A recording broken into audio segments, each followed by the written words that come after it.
नमस्कार दोस्तों, मैं हूँ राजा मिश्रा और आपने देखना शुरू कर दिया है आपका अपना न्यूज़ चैनल जर्नलिस्ट राजा। तो चलिए शुरू करते हैं आज की धमाकेदार हेडलाइंस को।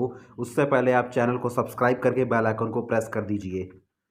वर्ल्ड हेल्थ ऑर्गेनाइजेशन ने एक रिपोर्ट में दावा किया है कि भारत देश में तंबाकू का उपयोग घटा है, पर अब भी 25 करोड़ लोग सेवन कर रहे हैं, जिसमें से 19 करोड़ पुरुष हैं और 5 करोड़ महिलाएं हैं।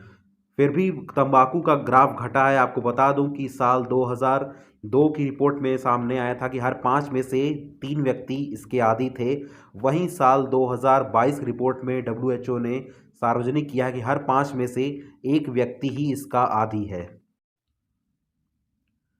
अयोध्या में अब 3 दिनों तक बाहरी लोगों की एंट्री को बंद कर दिया गया है। अब सिर्फ आमंत्रित लोग ही जा सकेंगे अयोध्या में। आपको बता दूं कि 22 तक तो आपको अब जाना ही नहीं है। 22 के बाद ही अब हम लोगों के लिए अयोध्या खुला रहेगा।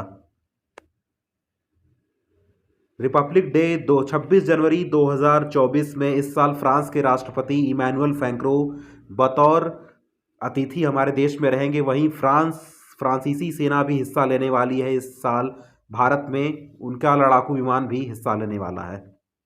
कांग्रेस का भारत जोड़ो न्याय यात्रा का आज 7वां दिन है। बोगीनाडी से शुरू हुई 7वें दिन की न्याय यात्रा।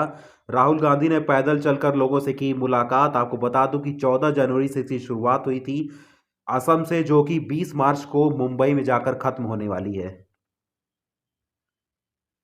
फेमस अमेरिकी चर्चित reality television show porn stars fame Ricky Harrison के बेटे एडम हैरिसन का 39 वर्ष की आयु में निधन हो गया है। उनके निधन पर अभी कुछ कहा नहीं जा सका है कि वो कैसे मरे हैं, लेकिन अभी जो बताया जा रहा है वो ड्रग्स का ओवरडोज बताया जा रहा है उनके मौत का कारण। भगवान राम के प्राण प्रतिष्ठा का भारत के बाद अगर कोई दूसरा देश है तो वो अमेरिका है, जो इसका जश्न मना रहा है। राम मंदिर प्राण प्रतिष्ठा के दिन अमेरिका के मंदिरों में विशेष कार्यक्रम किए जाएंगे। भगवान का सुंदरकांड के पाठ का होगा आयोजन। अमेरिका में इस साल होने वाले राष्ट्रपति चुनाव के लिए उम्मीदवारों में घमासान बढ़ता ही जा रहा है।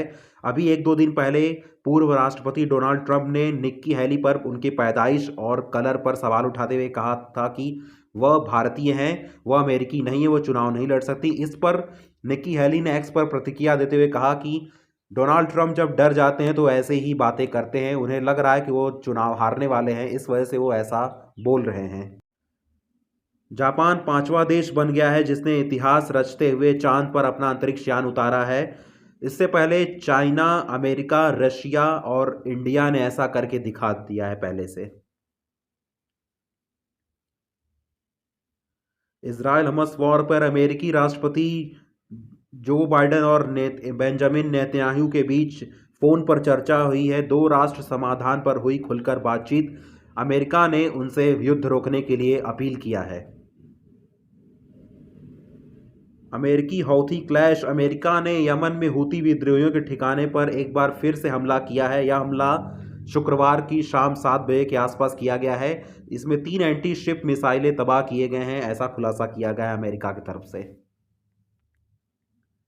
युगांडा की राजधानी कंपाला में चल रहे 19वें नाम समिट में विदेश मंत्री जयशंकर ने गाजा में मानवीय कानून के सम्मान का आह्वान किया। वहीं उन्होंने कहा कि संकट के स्थायी समाधान की ज़रूरत है। उन्होंने इजरायल और हमास वॉर को जल्द से रोकने के लिए कहा है, वहाँ आह्वान किया है। ईरान और पाकिस्तान के बीच चल रहे एयर स्ट्राइक कहीं ज़्यादा न बढ़ जाए, इसके चलते ईरान और पाकिस्तान के विदेश मंत्रियों ने फ़ोन पर बातचीत की है। इसके लिए तनाव कम करने पर बनी सहमति।